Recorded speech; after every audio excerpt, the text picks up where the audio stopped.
Okay, so our first topic is about family, and your first question is, how has the size of the family changed in the last few decades in your country? Well, as far as I'm concerned, the size of family has changed remarkably. Like before, there were the joint families, 15 to 60 members used to live together, even the heads of family, but the grandfather, grandmother.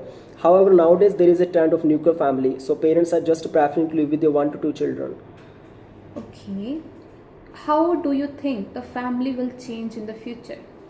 Well, I really feel that in the future, most of the families would be nuclear. It's just because inflation, it is rising day by day, so it is becoming hard for people to manage the family budgets. So in the future, parents would just like to have 1 to 2 children. Okay, what role do grandparents play in the family? I consider that grandparents, elder family members play a vital role. First of all, they play a vital role in educating their children.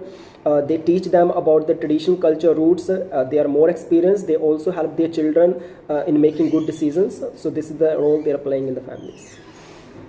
Who do you think should be responsible for the care of elder people, the family or the government?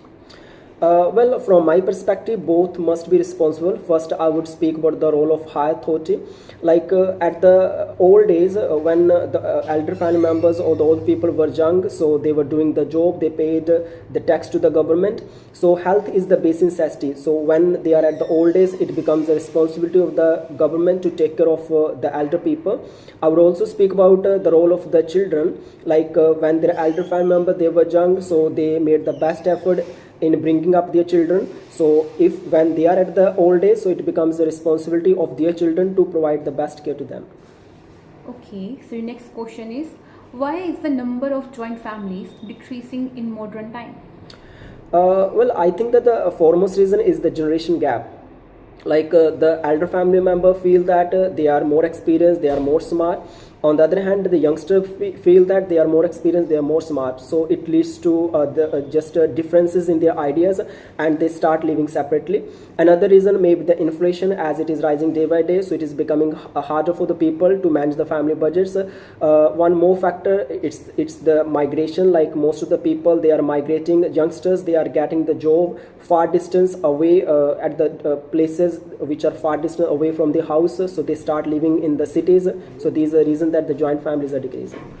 Okay, so our next topic is about work-life balance, and your first question is, what kind of jobs do young people not want to do in your country?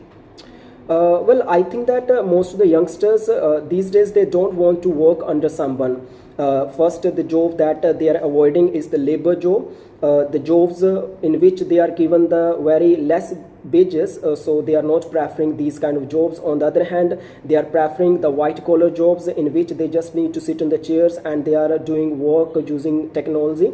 They want to become engineer, doctor. So one more job that young people don't want to do today is like in the companies where they are just paid 10,000, 12,000. They just want to do the jobs in which they are paid well. Okay, so your next question is, who is best at advising young people about choosing a job, teachers or parents? I feel that both can play a vital role. Like first, I would speak about the role of teachers. Tutors, they are more educated, so they know much about the demanding fields, so they can educate the children about their career. And parents, most of the parents who are educated, they can also encourage their children to work harder so that they can have the bright future. Okay, is money always the most important thing when choosing a job? I don't really feel that money is the most important thing, as there are many people who just like to do the job. They are doing the job that they love the most. Like I would take the example of the teaching profession. Like some people, they love the teaching, so if they are paid very less, they don't worry about the money. They just prefer to do such kind of jobs as it gives them satisfaction. So people, most of the people, they are doing the job which make them feel happy. So I don't really feel that money is the most important thing. Okay, do you agree that many people nowadays are under pressure to work longer hours and take less holidays? Absolutely. Nowadays, most of the people, they are under pressure and they are working more harder. They are doing longer